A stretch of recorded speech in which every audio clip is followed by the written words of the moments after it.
नमस्कार, मैं हूं अतुल द्विवेदी और आप देखना शुरू कर चुके हैं 10 सूत्र का खास प्रोग्राम एक बार की बात है। एक बार की बात है कि पहले एपिसोड में हमने आपको मध्य प्रदेश के गठन की पूरी कहानी बताई थी। हमने आपको बताया कि कैसे जब पंडित जवाहरलाल नेहरू की मेज पर नए नवेले मध्य प्रदेश का नक्शा पहुंचा तो उस ऊंट जैसी आकृति को देख करके पंडित जवाहरलाल नेहरू थोड़ा ठिठके, थोड़ा नाराज हुए और उनके मुंह से बस यही निकला कि ये क्या ऊंट जैसा प्रदेश बना दिया। हमने आपको पहले एपिसोड में बताया कि कैसे सरदार पटेल ने एक मंच से भरे हुए मंच से महारानी सिंधिया को लोकतंत्र का पाठ पढ़ाया था। और आज के इस दूसरे एपिसोड में हम बात करेंगे आखिर मध्य प्रदेश की राजधानी भोपाल कैसे बनी, भोपाल को चुनने के पीछे की वजह क्या थी। इन्हीं सारे मुद्दों पर बेस्ड होगा हमारा ये आज का दूसरा एपिसोड। तो चलिए शुरू करते हैं एक बार की बात है कि इस दूसरे एपिसोड को।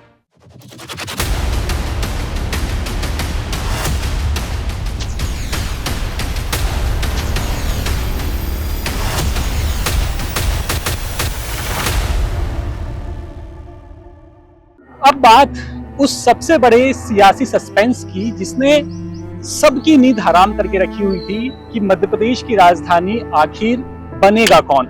1 नवंबर 1956 को मध्य प्रदेश का गठन तो हो गया, लेकिन सबके मन में, चाहे वो बड़ा नेता हो चाहे वो छोटा नेता हो, सबके मन में बस एक ही सवाल कौंध रहा था कि आखिर मध्य प्रदेश की राजधानी किससे बनाया जाएगा।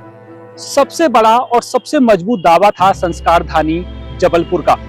लेकिन बात यहीं तो आके फंसती है कि संस्कारधानी जबलपुर एक तरफ अपना दावा पूरी मजबूती के साथ पेश कर रही थी, तो दूसरी तरफ ग्वालियर और इंदौर जैसी जो बड़े शहर थे, जो बड़े बड़े रियासतों से निकल के शहर बने थे, ये शहर भी इस मामले में बेहद आगे थे।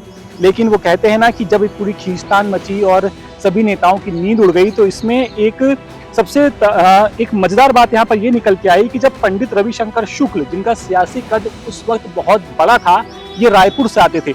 अब एक तरफ संस्कारधानी जबलपुर थी, एक तरफ इंदौर, एक तरफ ग्वालियर, और रायपुर भी ताल से ताल मिलाकर चल रहा था कि मुझे ही मध्य प्रदेश की राजधानी बनाओ। लेकिन एक मजेदार वाकया यहाँ पर आता है कि मध्य प्रदेश विधानसभा के जो पहले अध्यक्ष थे, जिनका नाम मैं आपको बता दूं, इनका नाम है कुंजीलाल दुबे, पंडित कुंजीलाल दुबे। जब ये नागपुर से भोपाल आ रहे थे तब एक बड़ा ही सियासी शेर इन्होंने पढ़ा। इन्होंने कहा कि भजन करो या बंदगी, अब न गलेगी दाल, उनसे खुश गोपाल जी जिनसे खुश भोपाल। यानी भोपाल राजधानी बनने जा रहा था, लेकिन कैसे? तो बताया जाता है कि जब जबलपुर का पत्ता कट गया और भोपाल को राजधानी के तौर पर चुना गया, तो जबलपुर में जो विख्यात स्वतंत्रता सेनानी सेठ गोविंददास थे, ये जबलपुर को राजधानी बनाने के पीछे पड़े हुए थे। इनका पूरा प्रस्ताव यही था, इनका पूरा समर्थन इसी बात पे था कि जबलपुर को ही मध्य प्रदेश की राजधानी बनाया जाना चाहिए, क्योंकि इसमें, और दावे तो यहाँ तक किए जाते हैं कि इन्होंने राज्य पुनर्गठन आयोग को जबलपुर को राजधानी बनाने के ठोस प्रस्ताव, ठोस सिफारिशें तक सौंप दी थी। लेकिन देश जब आजाद हो रहा था, उस वक्त काफी गतिविधियां ऐसी थी जिनको लेकर के नेहरू काफी परेशान थे, और इन्हीं गतिविधियों ने भोपाल को राजधानी बनाने का सबसे पुख्ता और सबसे बड़ा बेस तैयार किया। अब दावा तो जबलपुर को राजधानी बनाने का था, लेकिन नेहरू के मन में कुछ और चल रहा था, क्योंकि नेहरू उस वक्त देश के अंदर जो माहौल था और भोपाल के नवाब हमीदुल्लाह खां, इनके जो इरादे थे, नेहरू उन इरादों को भाप गए थे। नेहरू नहीं चाहते थे कि भोपाल, जो उस वक्त नया नया आज़ाद हुआ था और जिसको भारत में विलय कर दिया गया था, जिसके लिए वहाँ के नवाब हमीदुल्लाह खां तब तैयार नहीं थे, वो पाकिस्तान से काफ़ी नज़दीकियाँ रखे हुए थे। एक छोटी सी बात का जिक्र आता है यहाँ पर कि आप हमीदुल्लाह खां जो भोपाल के नवाब थे, उनके इरादे पाकिस्तान के लिए कितने पाकिस्तानी प्रेमी थे, वो इस बात का अंदाजा इससे लगता है कि उन्होंने, नवाब के इरादे इतने खतरनाक थे कि 1948 में उन्होंने बैंक ऑफ भोपाल की एक ब्रांच सीधे कराची में खोल दी थी। और तो और सिर्फ ब्रांच कराची में नहीं खोली, बल्कि इसका पूरा पैसा उन्होंने कराची ट्रांसफर कर दिया था। इन्हीं सब गतिविधियों को लेकर नेहरू खासे परेशान थे। नेहरू को लगता था कि अगर भोपाल को इतनी आसानी से हाथ से जाने दिया तो हालात कुछ बिगड़ सकते हैं, और इन्हीं सारी गतिविधियों ने भोपाल को राजधानी बनाने का एक बहुत ही पुख्ता प्लान तैयार किया था। We must secure Bhopal. This is our priority. नवाब सीधे हिंदुस्तान के बीचों बीच में बैठ करके पाकिस्तान से दोस्ती करना चाहते थे। पाकिस्तान के प्रति उनका जो प्रेम था वो फूट फूट कर बार बार बाहर आता था। लेकिन भोपाल को राजधानी बनाने में सिर्फ और सिर्फ वहां के नवाब हमीदुल्लाह खां की पाकिस्तान के प्रति जो प्रेम था वही काफी नहीं था।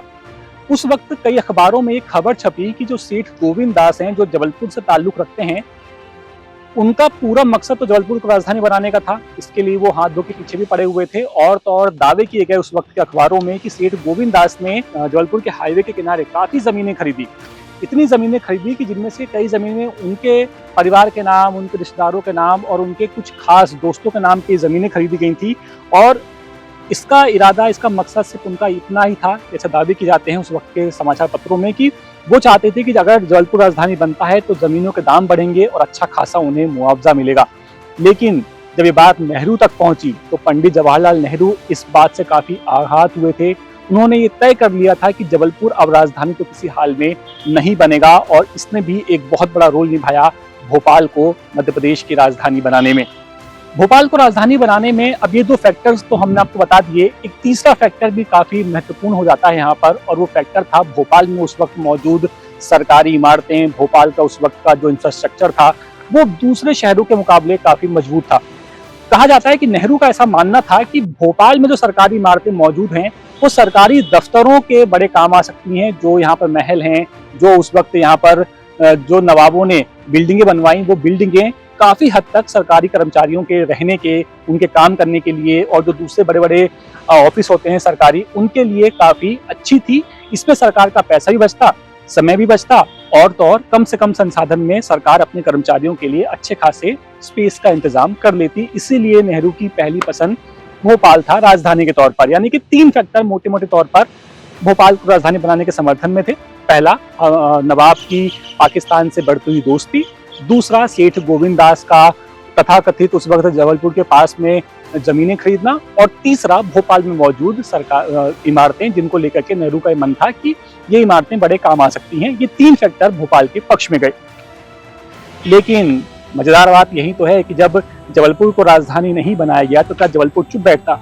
बिल्कुल नहीं। कहा जाता है कि जब जबलपुर का पत्ता कट गया राजधानी के नाम से, तो उस साल जबलपुर के लोगों ने दिवाली नहीं मनाई थी, ऐसा जिक्र मिलता है। इसके अलावा विडंबना देखिए कि 60 के दशक का भोपाल किसी बड़े शहर जैसा नहीं था, बिल्कुल साधारण एक कस्बे जैसा शहर था। कि एक बार जो देश के जो कद्दावर समाजवादी नेता डॉक्टर राम मनोहर लोहिया, ये जब भोपाल आए थे तो उन्होंने भोपाल को लेकर एक बड़ी मजेदार बात कही। वो मजेदार बात मैं आपको जरा पढ़कर सुनाता हूँ, सुनिए वो बात क्या थी। तो लोहिया लिखते हैं, और मुस्कुराते हुए उन्होंने ये कहा था, वो विधायक विश्राम गृह, जब आप जाएंगे बिरला मंदिर से नीचे उतरेंगे आप, तो आपको विधायक विश्राम गृह मिलेंगे। विधायक विश्राम गृह में आके उस वक्त लोहिया ठहरे हुए थे, और लोहिया ने क्या कहा ये देखिए। लोहिया ने व्यंग कसते हुए कहा कि यहाँ सबसे ऊपर यानी कि पहाड़ी पर नौकरशाही बैठती है, उसके ठीक नीचे पूंजीपति बैठते हैं, और इन दोनों के नीचे नंबर आता है विधायक यानी कि विश्राम गृह, जिसे जनता चुनती है। यानी भोपाल, यानी इसका मतलब ये हुआ कि यहाँ जनप्रतिनिधियों का जो दर्जा है वो नौकरशाहों से भी कम है, ऐसा लोहिया ने तंज कसते हुए कहा था। इसके अलावा भोपाल के बारे में एक मजेदार बात का जिक्र और मिलता है, वो ये कि 1956 में भोपाल राजधानी तो बन गया था, लेकिन जिला बनने में भोपाल को पूरे 16 साल लगे थे, पूरे 16 साल। 1972 से पहले तक भोपाल खुद सीहोर की सिर्फ और सिर्फ एक छोटी सी तहसील था, ना कि एक जिला। लेकिन जब ये जिला बना, उसके पहले ये मध्य प्रदेश की राजधानी बन चुका था। अब भोपाल राजधानी बन चुका था, लेकिन सरकार के सामने एक सबसे बड़ी परेशानी थी फाइलों का ट्रांसफर। क्योंकि कुछ फाइलें नागपुर में पड़ी हुई थी, कुछ फाइलें रीवा में, कुछ फाइलें इंदौर में, कुछ फाइलें ग्वालियर में। अब इन सबको समेट करके भोपाल ले चलना, सोचिए उस वक्त 1972, 1956 की हम बात कर रहे हैं आपसे, 1956 के आसपास से कितना मुश्किल काम रहा होगा। और इसी को लेकर के जो एक जिक्र मिला हमें राजनीतिनामा में, वो जिक्र ऐसा था कि मध्य भारत के एक पत्थर खदान के मालिक ने अपनी लीज रिन्यू करने के लिए आवेदन किया। तो उनसे ये कहा गया कि साहब, आपकी फाइल तो रेलवे स्टेशन पर 3 डिब्बे में बंद है। अगर काम जल्दी कराना है तो पहले वहां जाकर खुद अपनी पुरानी फाइल ढूंढ लाइए। क्या मुझे खुद ढूंढनी होगी? ये तो बहुत मुश्किल है। अपनी पुरानी नस्ती ढूंढ करके लाएं, तब जाकर के उनकी लीज का उनकी जो लीज है उसका नवीनीकरण किया जाएगा। यानी सोचिए, ऐसा आलम था। पूरे स्टेशन पर चारों तरफ सिर्फ और सिर्फ सरकारी फाइलों के ढेर थे जब भोपाल को नया नया राजधानी बनाया गया था। अब आते हैं उसी बात पर, क्योंकि अभी बात पंडित जवाहरलाल नेहरू की चल ही रही है, तो नेहरू से जुड़ा हुआ एक छोटा सा किस्सा यहाँ पर और याद आता है, जो भोपाल से जुड़ा हुआ था।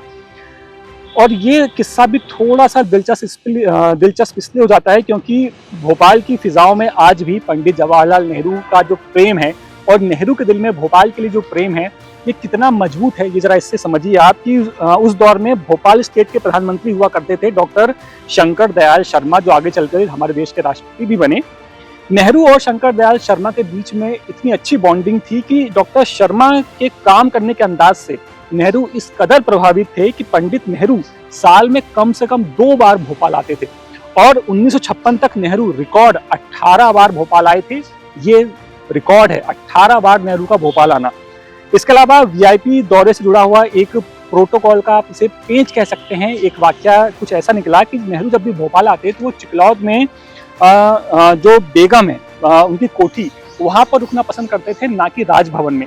अब हुआ ये कि ये सिलसिला काफी लंबे वक्त चलता रहा, लेकिन एक बार मध्य प्रदेश के तत्कालीन राज्यपाल रहे हरिविनायक पाटस्कर ने प्रोटोकॉल का हवाला देते हुए नेहरू से ये कहा कि एक प्रधानमंत्री को राजभवन में ही रुकना चाहिए, ना कि किसी कोठी में। ये उन्होंने नेहरू को टोक दिया था और उन्होंने ऐसा इसलिए कहा क्योंकि मर्यादा और सुरक्षा के प्रोटोकॉल दोनों के लिए बहुत ही जरूरी था। अब बात हो ही रही है डॉक्टर शंकर दयाल शर्मा की, तो थोड़ी सी इनकी बात कर लेते हैं। ये हमारे देश के नवे राष्ट्रपति बने थे, लेकिन इनसे जुड़ा हुआ भी एक मशहूर किस्सा है कि ये राजनीतिक जीवन से, जब ये अपने राजनीतिक जीवन में बहुत ही पीक पर थे, तो बच्चों की किताबों से इन्होंने गा से गणेश हटा करके गा से गधे का पढ़वाना शुरू कर दिया था। अब ये ऐसा क्यों हुआ? ये ऐसा इसलिए हुआ क्योंकि कहा जाता है कि डॉक्टर शंकर दयाल शर्मा अच्छी खासी अंग्रेजी बोलते थे, बिल्कुल फर्राटेदार अंग्रेजी। तो एक बार जब ये विधानसभा में किसी बात को लेकर के कोई बयान दे रहे थे, तो वहां पे मौजूद कुछ विधायकों ने इस पर कड़ी आपत्ति उठाई। उन्होंने कहा कि क्योंकि हिंदी भाषी राज्य है, हिंदी पट्टी का राज्य है, तो हिंदी में ही जवाब देना चाहिए।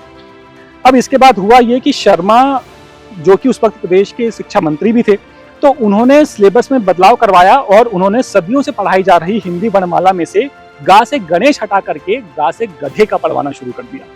अब कुछ लोग इसे इस वाक्य से जोड़ करके देखेंगे कि कुछ विधायकों ने उन्हें टोक दिया कि आप अंग्रेजी में बोलते हैं, जबकि ये तो हिंदी भाषी राज्य है, तो क्या उन विधायकों को अंग्रेजी नहीं आती थी, इसीलिए उन्होंने गा गणेश हटवा करके गा से गधे का पढ़वाना शुरू कर दिया? तो ऐसा नहीं है। व्यक्तिगत तौर पर जो डॉक्टर शर्मा थे, उनका ये मानना था कि जो शिक्षा है, शिक्षा में धर्म की जगह नहीं होनी चाहिए, ऐसा उनका मानना था। और इसीलिए उन्होंने यहाँ पर धर्मनिरपेक्षता को बढ़ावा देने के लिए उन्होंने ऐसा किया था। ये उनका एक व्यक्तिगत विचार था उनका। इसके बाद 1952 से 1956 के बीच में भोपाल स्टेट के मुख्यमंत्री जब ये थे, तो इन्होंने भोपाल के स्कूलों में गा से गधा पढ़ाया जाता था, ना कि गा से गणेश। ये नियम पहले ही बना दिया था जब वो भोपाल के उस वक्त के प्रधानमंत्री थे, जो कि हमने आपको पहले एपिसोड में बताया कि उस वक्त भोपाल में मुख्यमंत्री नहीं, प्रधानमंत्री चला करता था। अब चलिए, राज्य बन गया, राजधानी तय हो गई, तो विधानसभा का भी तो जिक्र हो जाए थोड़ा सा। मध्य प्रदेश की पहली विधानसभा, जिसका अधिवेशन 17 दिसंबर 1956 को बुलाया गया था, यह अधिवेशन हुआ भोपाल के मशहूर मिंटो हॉल में। जी हाँ, उस वक्त विधानसभा नहीं बनी थी, उस वक्त का अधिवेशन बुलाया गया था मिंटो हॉल में। अब मिंटो हॉल की भी कहानी बड़ी ही अजीब और थोड़ी सी आप कह सकते हैं कि मजेदार रही, क्योंकि 1990 में जब मिंटो हॉल की नींव पड़ी थी, उसके पहले तक इसको बनाने का कोई इरादा नहीं था, लेकिन जब हमारा देश गुलाम था, तब जो उस वक्त के लॉर्ड मिंटो भोपाल आए थे, उनके साथ में उनकी पत्नी भी थी।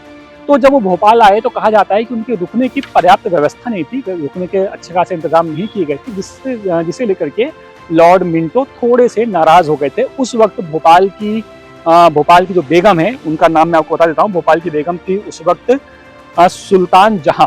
इन्होंने तब ये सोचा था कि अब मैं वीआईपी जो मेहमान आएंगे भोपाल, उनके रुकने के लिए एक अच्छा खासा महल होना चाहिए। इसीलिए लॉर्ड मिंटो के हाथ से ही 1909 में मिंटो हॉल की नींव रखवाई गई। अब आते हैं वापस विधानसभा के अधिवेशन पर। तो जब मध्य प्रदेश विधानसभा का अधिवेशन शुरू हुआ, तो उसकी कमान थी पंडित कुंजीलाल दुबे के हाथ में, जैसे कि हमने आपको बताया, विधानसभा अध्यक्ष।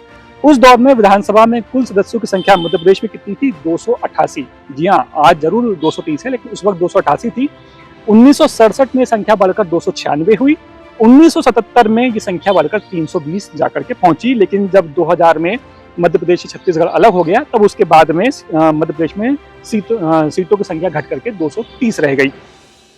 अब यहाँ पर भी एक बात और आती है कि संसदीय परंपराओं का एक अजब नजारा इस विधानसभा में देखने को मिला था, जब तीसरी विधानसभा तक सदन में कोई मान्यता प्राप्त विपक्ष का नेता ही नहीं था। क्यों नहीं था? क्योंकि उस वक्त तक किसी विपक्षी पार्टी को वो बहुमत ही नहीं मिल पाया था कि उसके किसी नेता को विपक्ष के नेता का दर्जा दिया जा सके।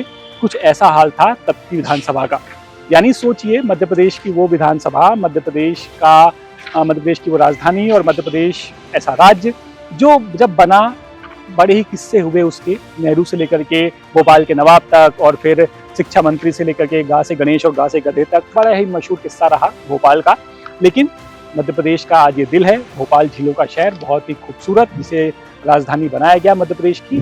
तो उम्मीद करते हैं, एक बार की बात है कि दूसरे एपिसोड में आपको मजा आया होगा, आपको हमारा एपिसोड पसंद आया होगा। आपकी राय क्या है, आप क्या सोचते हैं, आप हमें कमेंट करके जरूर बताएं, और द सूत्र को सब्सक्राइब करना बिल्कुल मत भूलिएगा। कैमरा पर्सन सईद खान के साथ मैं अतुल द्विवेदी, द सूत्र, भोपाल। लेटेस्ट,